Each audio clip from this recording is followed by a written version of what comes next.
Hey, Mike Palmer here once again. Thanks as always for listening. This is the last of our 4 episodes of our origin story for Running It Back, where we began over the spring months when things were pretty dire during the pandemic response, and all we really had as refuge as sports fans was this new series called The Last Dance, which was on ESPN at the time. It's now on Netflix for those of you who want to check it out. And from this, we had such a good time that we decided to launch a podcast that you're listening to right now. So with that, here's the final episode of our Last Dance episodes of Running It Back.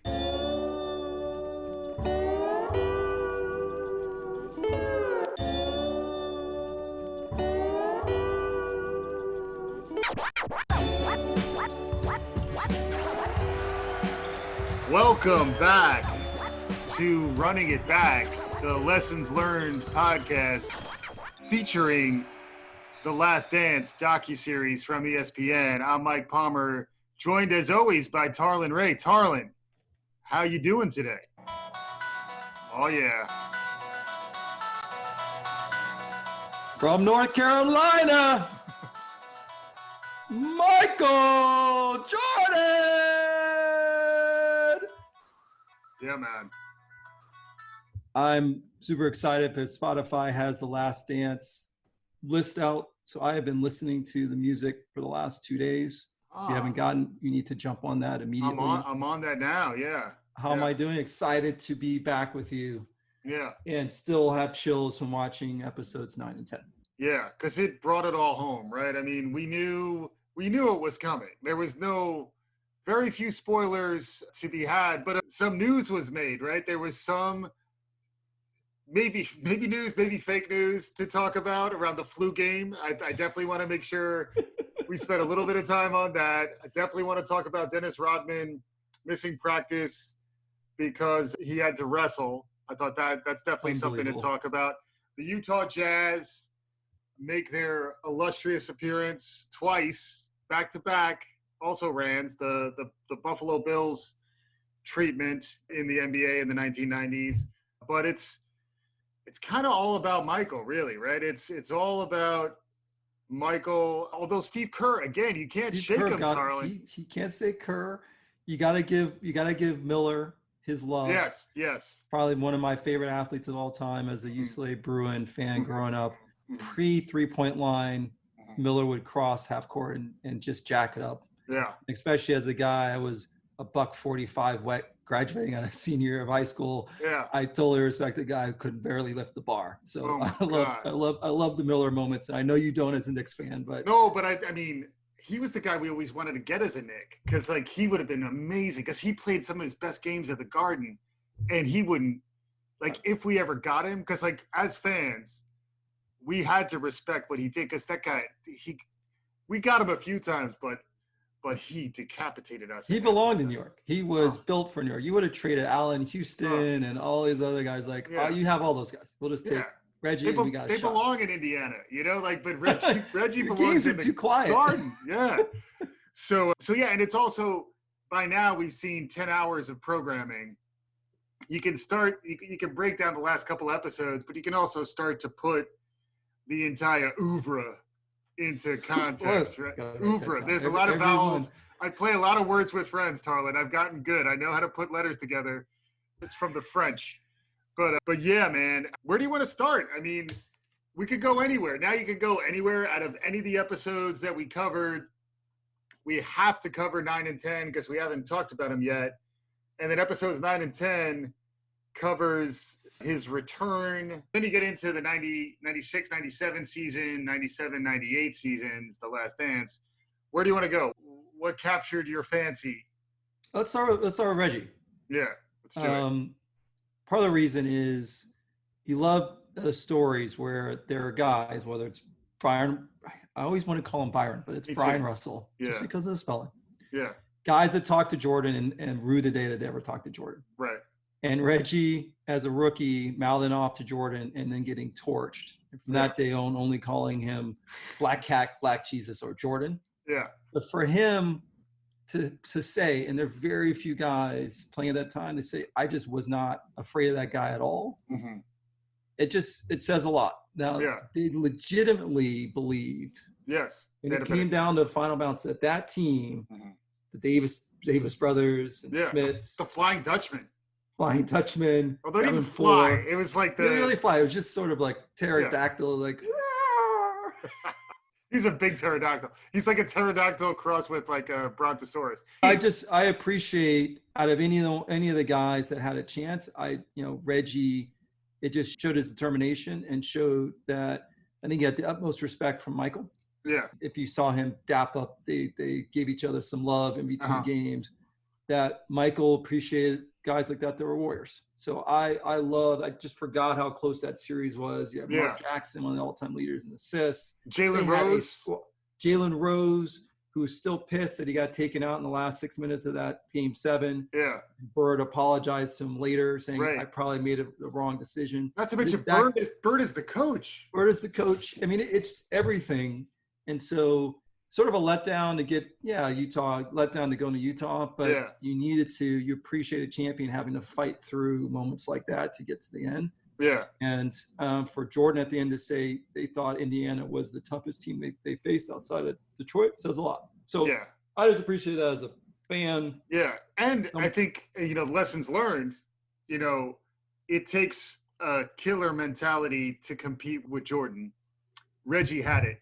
I love when Reggie said the fact that we could eliminate the king. We could eliminate Black Jesus. Like, we could eliminate Jordan. That fired him up. I'm not sure that fired the Jazz up. Like, you don't get the sense that they wanted to be on the stage with him. Just like when Reggie was in the Garden, decapitating the Knicks and mixing it up with Spike and like relishing that stage. He loved playing the foil, and he would have loved nothing more than to knock Jordan out in his last season with the Bulls. There's a lot to learn from the mindset it takes to win at this level. Reggie had it in every dimension you need it. And I think it's an interesting contrast. It's also a contrast to nowadays that the East was good then. And then coming out of the East is a bit of a letdown, although it's easy to hate on the Jazz. And they almost got them the first time in 97 because that went 7 games. And then the Jazz led the league in scoring. Would you ever think that? They may not have Reggie, but the best part of that going from the Indianapolis to the Jazz series is those fans were just as crazy. Oh my God. Yeah. A couple of the fans behind the bench. And it's probably the 2 markets at that time, more so than any other, that wouldn't be behind Jordan. Like, there was not much, if any, support. Because the Knicks storied rivalry, but when he's in the Garden doing amazing things, the Garden is the mecca of basketball. It's the Knicks' home court, sure. But like the fact that Kobe went off there, the fact there's so much history there. Oh, yeah. So when Jordan has an epic game in the Garden, Knicks fans recognize. Knicks fans still respect Scottie for some of the performances he had, despite the fact that he was taking it to Patrick. I mean, for dunking on Patrick and then pushing him over, and then pushing him over and then pointing to Spike. Sorry, I didn't mean to bring it up. It's fine. I brought it up. I'm there. I'm recovered. 20 years is a long time. It's nice to know. You keep saying it with a high-pitched voice, not sure you're recovered, but we're good. We'll talk about it next show. Animated, but I'm okay. But to me, like, it takes another level of competitor because like there's the athleticism and the team dynamics, which the form of athleticism that the Jazz had was different. But they had a deep team. They had a talented team. I just don't think they had anyone who could compete with Jordan the way that Reggie Miller could. And it's that whole thing about basketball where frequently the best player of the 10 players on the court will lift his team regardless of slots 2 through 10. Jordan is the perfect example of that because you got to imagine if you're looking at him versus Reggie was not conceding the number 1 spot to Jordan, and sometimes his results didn't lie. Like, he did stuff that you just don't believe Crazy. It can happen. Like, he would make shots routinely that he had no place taking to begin with. And you didn't really get that for Stockton and Malone. You had to have both of them for them both to be as good as they were. Yep. Malone arguably would have been good on another team in that period. He would have still been great, but he needed somebody to feed him the ball. He didn't have the handle. If you think about what Reggie could do versus what Michael could do, at their heights, they were in the same conversation. 100%. And had Reggie just closed it out with that squad, the story would have been different, because then this documentary would have been a lot sadder, because The Last Dance would have ended in a loss in the Eastern Conference Finals. So much love to open, like, we're open to continue to develop this show format in the future. Reggie, open invite. Always. If you want to come on, we'd be happy to talk to you. Did we give Reggie enough of his due? We haven't talked. We gave Reggie enough to. Thank you. All right. You may leave from here. Yeah, and it showed my ability to be magnanimous in my middle and age. But you can go left and right. You're ambidextrous. Exactly. But then the other place to go is the flu game, right? Because this is, and it's interesting because I was watching a little bit of the Hot Take Machine, ESPN, to try to find, and I haven't found it yet, somebody who cried foul on the revisionist history. Talk about fake news. The idea, first off, if I'm running a pizza shop in Salt Lake City these days, it's already tough enough. The restaurant business is already getting slammed. Right. Now Jordan, on top of that, is saying they ordered this pizza. 5 guys delivered it to his hotel room, and he's the only guy who ate the pizza, and that the pizza is the cause of the quote-unquote flu game. I think that's a bridge too far credibility-wise. I've learned about media literacy, media criticism.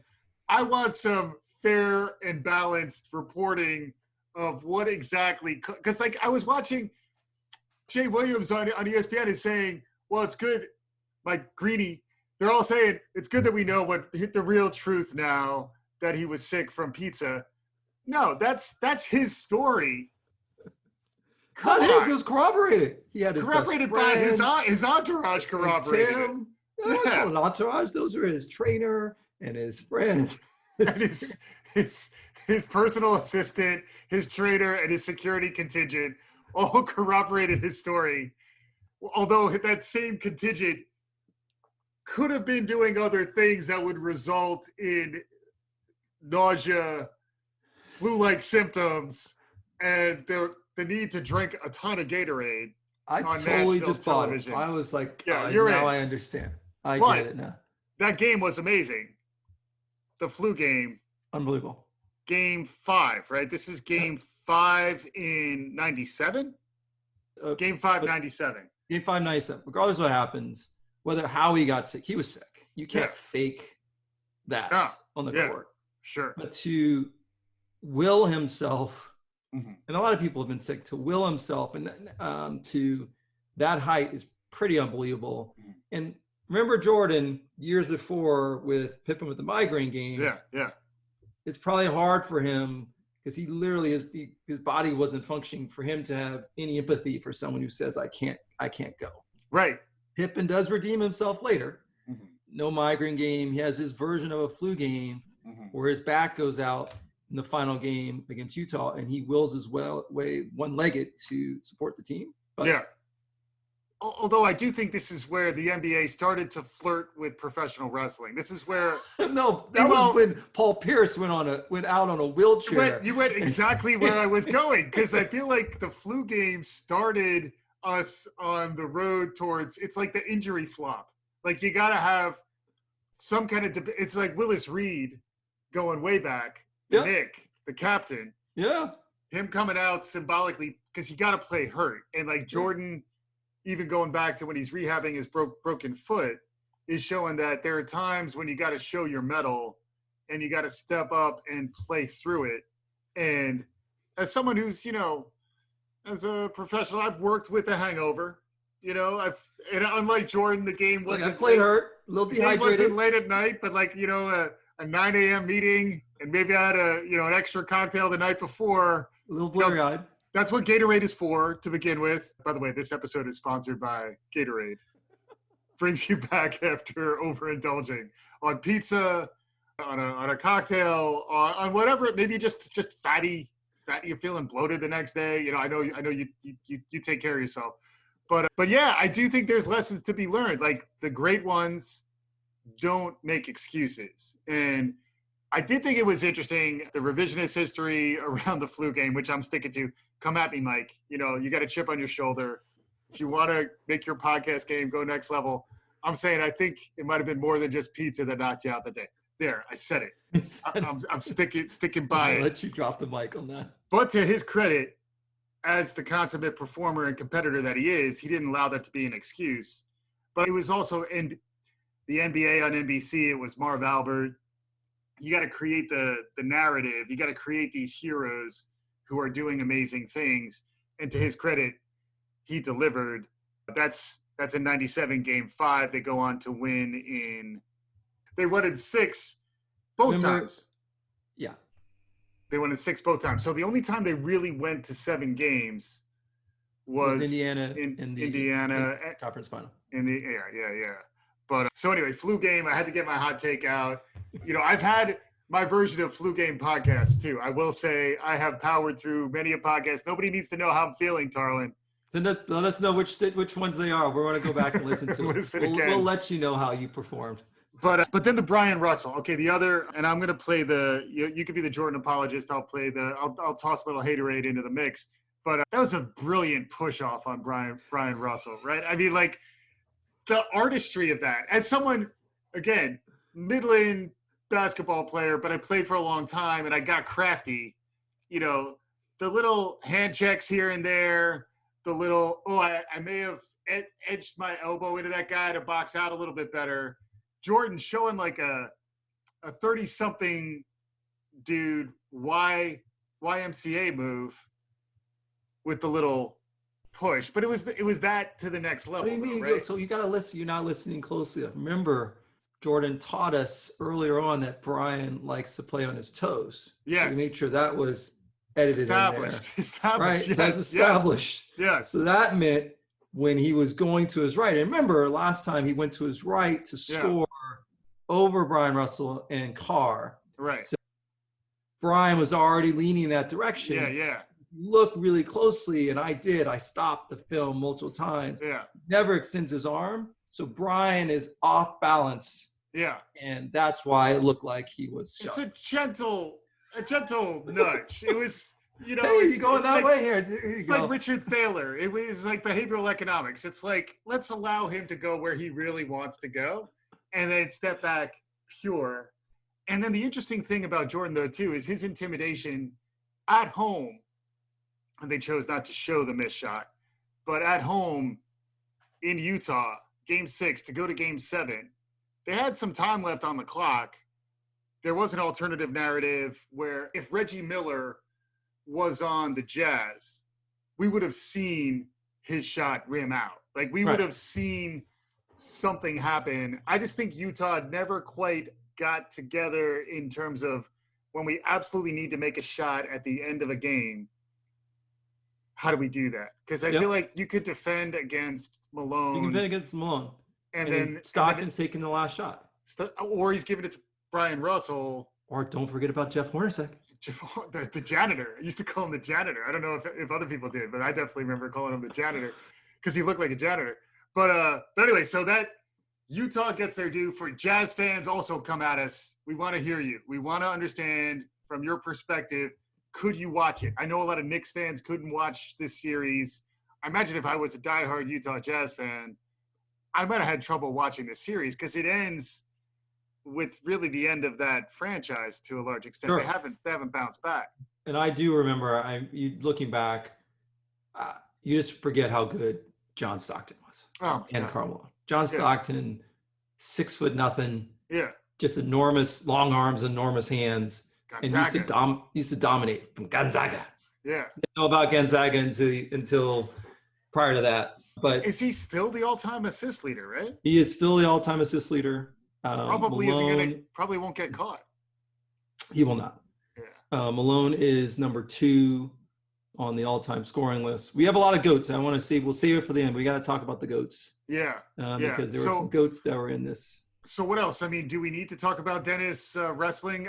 Let me just at least throw in what I was telling you at the top. So for those of you who enjoyed the fact that Dennis Rodman cut away during the NBA Finals to wrestle with Hulk Hogan, Phil Jackson really driving everyone crazy by just letting them go, not reining them in, which is lessons to be learned there too, where when you have that mix of talent, allowing things to happen and not having to be the authority, Phil truly was the Zen master there. He didn't bring Rodman back in, didn't fine him, didn't suspend him, just let him do his thing. I did do a little research. There is some video of Karl Malone and Diamond Dallas Page, in addition to Rodman cutting out of the NBA Finals to wrestle with Hulk Hogan. There was a match 2 years later where Diamond Dallas Page paired up with Karl Malone, Hulk Hogan bringing out Rodman, tag team match. Rodzilla.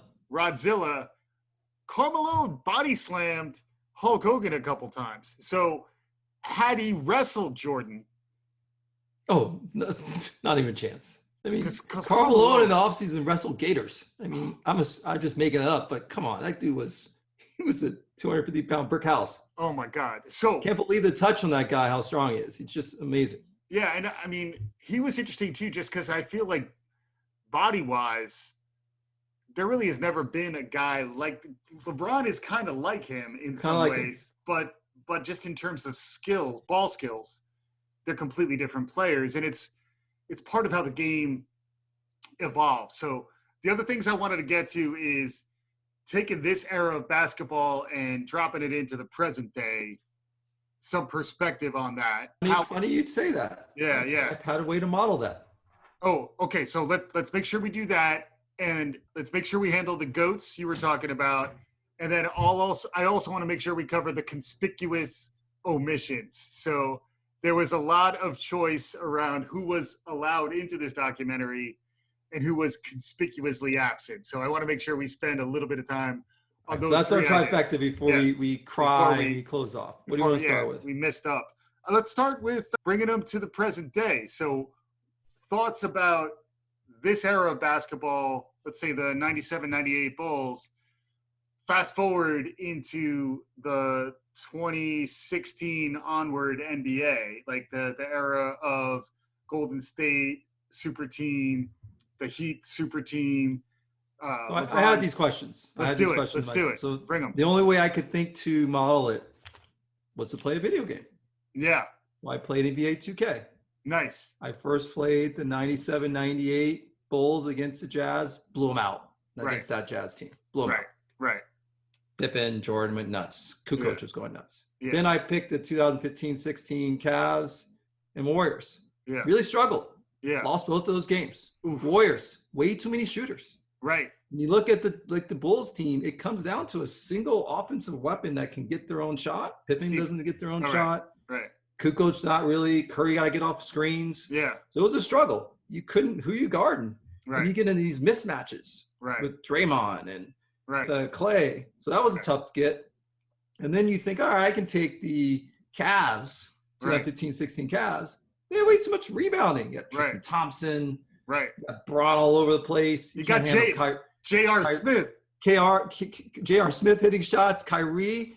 Yeah. So Kyrie unstoppable. Yeah. You can. I would say that's the only way I could think of modeling it. Same guy, same skills, but really struggled that team. If you look, you got the bench were coming in was Judd Butchler and Whittington, and they were just getting dominated by squads that we have in this current age. It's just a different game. I think the game needs like intangibles button for Jordan. Like just bring your special magic now, and then maybe it's fair. He actually would need to have special, like he literally turns into a goat while playing. It'd be like the end of Teen Wolf, you know, like exactly. But he's playing like it's like something. There's some sort of super mode for Jordan because it did feel like that. But I'm just trying to figure out how much that was because he was 20 years ahead of his time. Like he was the caliber of athlete. He he would still be he would likely be the best player on the court now, but I don't think that would be enough. He could elevate his team against the Midland competition of the 90s. I don't think he could elevate a team of inferior players to compete with the depth and also the strategy around the three-pointer that has emerged in the last 5 years. I don't agree, because then you're saying LeBron. Remember that series where he carried a team of also-rans to almost winning a championship? You're saying that Jordan couldn't do the same thing, and I 100% believe he could do the same thing. I think he could lose to a super team. You know, like, it depends. I mean, he could get lucky and play to a team who got into the finals and maybe didn't deserve to be there. You know, but I think if you look at the super teams I'm thinking of are the Heat, followed by the Warriors, really. And then since then, like this year, this sad NBA season that we may wind up just thinking about, we may need to play it on Y2K to kind of get a sense of it. But like the Clippers, this Lakers team, the forces that are on the court now, the depth of the top tier teams. Jordan had Pippen, so that is... If he has Pippen, if you give him Pippen and you allow a different construction of a team based on the current NBA, they have it. That's all they need. That's true. Pippen and Jordan, and they would create a roster around those guys that match the current NBA. Right. I take that. They don't need a super team. That's 2 and call it a half of someone coming in. Because it's a little bit of revisionist history. Because like it's more the way that Jerry Krause could round out his bench back in the day. Yep. Is very different from the way you would round out a roster in 2020. Correct. So you would have Jordan and particularly Scotty on the cheap. Right. You gotta have him on the cheap. Even you translate that to $20. But if we talk about lessons learned, I mean, Jerry Krause and Jerry Reinsdorf, the way they were able to take advantage of the contract they had with Pippen to allow them to work within the salary cap and be able to dominate, it is an interesting lesson learned, although I think in the real world, we don't have salary caps. And in the real world, we have to think about how to engage the entire team. So I think it's useful to analogize to management, leadership, etc. But the basketball is not managed in the same way that the corporate landscape or the organizational landscape is. So you don't want to go too far towards like, let me get a rock star who bullies everybody else, and let me get a number 2 who's really good who I can underpay. Right. And then I'll round out my team with a bunch of role players and think you're going to be, maybe you would thrive, but that's counter to a lot of what I think you and I might believe about leading in the 21st century. Any thoughts on that? This is another. Totally agree. I think there are no parallels, but I do think this goes, that's one of those moments where you can't take lessons from sports and then apply it to everyday life or to a business. Right. But you do then have to take a moment and look at the goats of this story. Yeah. And one of the most interesting lines, I think I wrote it down when it happened, Scottie Pippen saying that he got to play with the greatest player of all time, the greatest coach of all time, and they had the greatest GM of all time. And so that happened at the very end of episode 10. Yeah. Jerry Krause is being crushed this whole time. Yeah. And it got me to think, well, is Jerry Krause the Michael Jordan of GMs? He's maniacal in his approach. He will cut people when he needs to cut people. He will make decisions based on what he thinks is best for the team. Yeah. He found Phil Jackson. He brought in Tony Kukoc. He had a Paxson drafted Pippen. Yeah. Drafted Pippen. Had a Paxson replacement. Right. When Paxson was getting older. Right.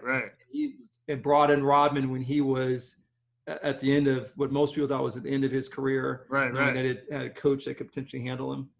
So maybe Jordan and Krause hated each other so much because they're so much alike. But most people, if you think about, had the greatest rebounder of all time, the greatest number 2 guy of all time, the greatest scorer of all time, greatest coach, to round out that 5, they had the greatest GM of all time.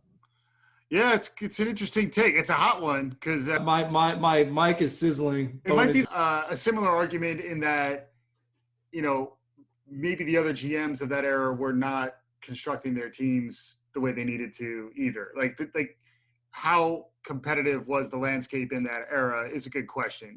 How were the other teams constructed, and also how much was Jordan head and shoulders above the rest of the competition, and then getting Scottie the way that he did, that could have gone the other way. Like if Scottie had not been the player who he turned into, which of course this is saying that he was a good general manager, that he saw this coming, his love affair with Tony Kukoc.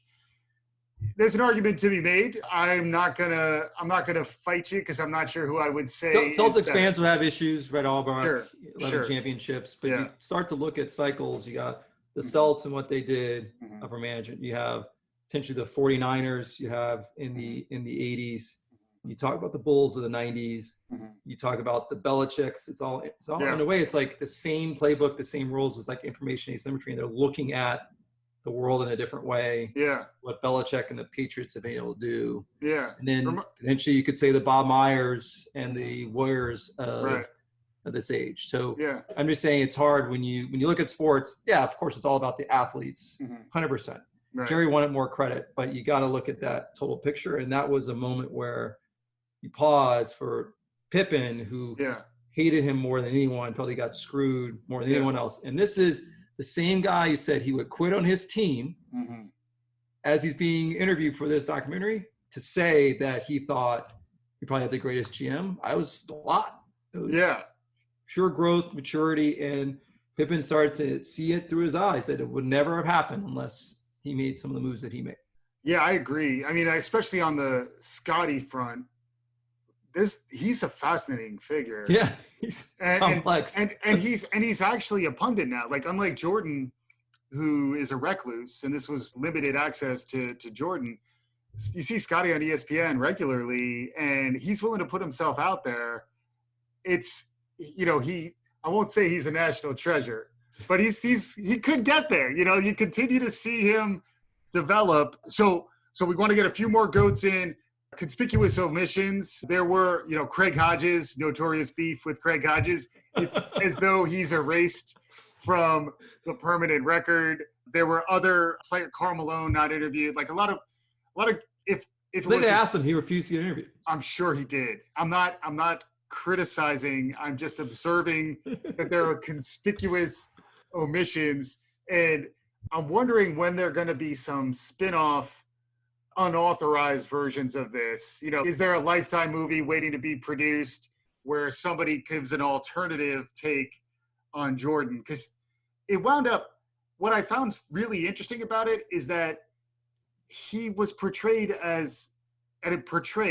there was some storytelling that happened here. There was some narrative and some creative license here. Even with all of that editorial control, he's a conflicted figure. He's challenging to understand. And I think that's what, for me, makes him more compelling than LeBron. LeBron, in the GOAT conversations, the idea that Jordan, even putting himself out there, it's the whole, Machiavelli, it's better to be hated than to be loved, better to be feared than loved. And Jordan almost did this at all costs. And he's a reminder that many of us are not willing to do things at all costs. And then he's still ready to put that out as the story in a way that he can get taken down as a bully. He can get taken down as, a revisionist historian. You can knock him for all sorts of reasons. But I think there does take some strength to put himself out there as all I cared about was winning at everything that I did. All I cared about was being the best basketball player I could ever be. And then also exposing some of the vulnerability around how he felt about his father and how he felt that drive because he wasn't, it's almost as though he could never prove himself to be enough. Like there is like an emptiness inside of him that he's constantly trying to to fill. I think it's really just a powerful narrative. And I would say, haterade aside, I do appreciate that Jordan allowed this to happen because he's clearly a very private person. He was burned by a celebrity for a long time. And had this not happened, I don't know if I could have handled the last month. Yes. So thank you, Michael. I very much appreciate it. But I will give to you, Tarlin, the platform here to pull this stuff together. Give us some more goats. Give us some more things to walk away with. We're going to keep running it back. We got to figure out what we're going to talk about. But this has been amazing. Fun time in a very difficult time. And I'd love to hear your parting thoughts. And I promised myself I wouldn't cry. So yes. So yeah, where are you going? Just to follow up on what you're saying and sort of a beautiful, interesting narrative. I think a line that stuck out for me with Jordan, sort of the lessons learned. My daughters always laugh, "Here, Daddy, here comes the lessons learned," because I think I have a particular inflection in my voice. But he said, "Why would I think about missing a shot I have not taken?" Mm-hmm. And some would say, "Oh, because he's already great at basketball and he's got super confident about it, but he worked hard." And instead of putting obstacles in front of him or anticipating failure, he took chances. He risked it. He was courageous. Yes. And I think in any endeavor in life, no one's going to see it. You're not going to be in front of cameras. You're not going to have fans trailing you. I think if you can follow with that, I just like to say I'm not a role model, but if you can just hold on to that and stop short-circuiting your opportunities and just go for it. Yeah. With confidence, risk that failure. Mm-hmm. I think that is something that can carry over into all parts of life. Mm-hmm. So I will take that message home. I will have the Spotify soundtrack that I will continue to be able to listen to. We will continue to be able to debate that Isaiah was left off the dream team, but he was the only Hall of Famer able to take him out, the only one. And we will appreciate the time where we truly had, and I guess we forget the GOAT. Did he have the all-time record in terms of three-point marksmanship? At some point, one of the greatest shooters around. Yeah. That we got to see the Beatles in our own time. Right. And it was amazing. It was amazing overall experience. So I appreciate the opportunity to spend time with you. Yeah. If you're wondering how I'm going to continue to have my fix, I'm going to just play more NBA 2K. Nice. Claim I'm playing with my daughters, but really playing with myself to get a little free time myself. Yeah. And look forward to next time that we can run it back. Awesome. Tarlin Ray, wonderful perspective, lots to talk about, hot takes about Jerry Krause that I was not prepared for, so thank you for that. And just thanks for making the conversation entertaining, and I'm excited to see where we take it next. For our listeners, we're going to figure out a way to keep running it back, lessons learned from sports and entertainment in this crazy world we're all living in. Thanks again for listening.